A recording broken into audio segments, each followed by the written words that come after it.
Let me show you how I've been making these foundation paper pieced mini houses. I'll leave the details of where you can access the pattern in the description, but you print out the pages and they come multiple to a sheet, and you cut along this outer edge to give yourself these pattern pieces. This pattern does come with cutting instructions in terms of what width and how many pieces you should cut, but I like to use my scraps and just trim them as I go. So I'm using a purple door and a yellow house with a pink roof. So again, I just make sure that my pieces are 1/4 inch bigger on all sides than what I need. And so this will be the house placement. This is optional to use a light box. You can also use a window or hold it up to a light, and just use a washable Pritt stick to add a small dab of glue into the box that says number 1, which in this pattern is the door. And just press that down because you don't sew this until you start putting pieces, so you just want to make sure it doesn't slip.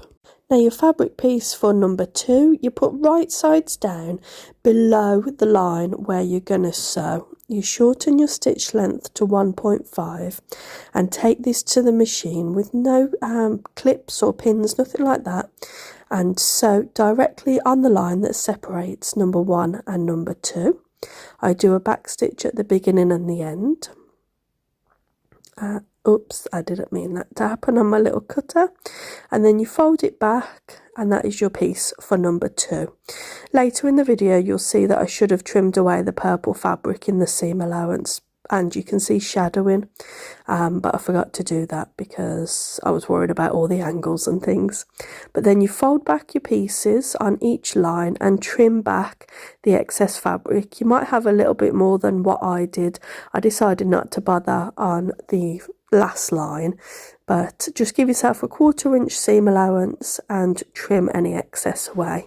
This is particularly important if you use a dark fabric underneath a light fabric like I have done the purple, and you'll see the shadowing later in the video, but it doesn't bother me too much.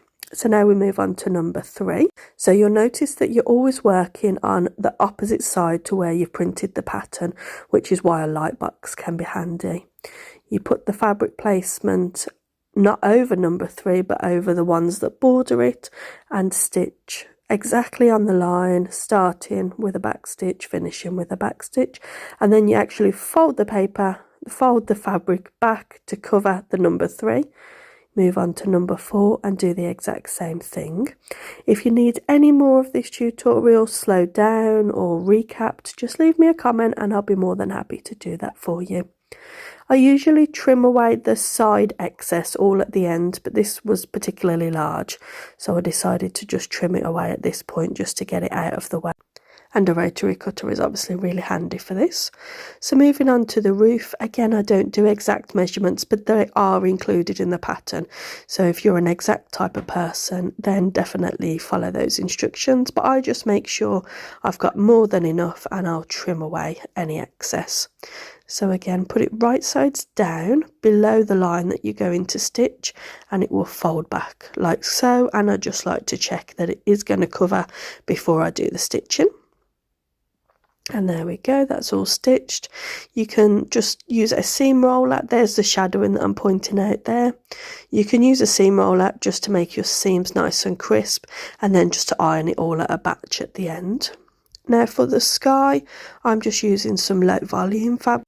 This is a great project for all of your scraps, so just use what you have. Again, just roughly trimming those to size. But before I sew them down, I'm going to trim away the excess of the pink roof because I don't want the pink to show through the white fabric. Like I say, that's quite important. So just fold back directly on the line and match your ruler up to the crease and just cut 1/4 inch away. And then you can line your white fabric up directly with the edge of the pink fabric, and you'll know that you're 1/4 inch away from the seam then. Just fold back and give it a crease again. Now it doesn't matter if you're not right up to the edge of the paper. You can see there I'm very slightly shy of the edge, but this is your actual seam line, the inner edge of the pattern, so don't worry about that. In the next videos, I'm going to be showing you how to join the houses together and then how to remove the papers, because I know you'll all have questions about removing the papers, and of course those are only temporary. So once you've completed each block, just go around with your ruler and rotary cutter and cut right to the edge of the paper, the outer edge of the design, and just tidy it all up, and then it will make it really easy when you come to join your blocks together.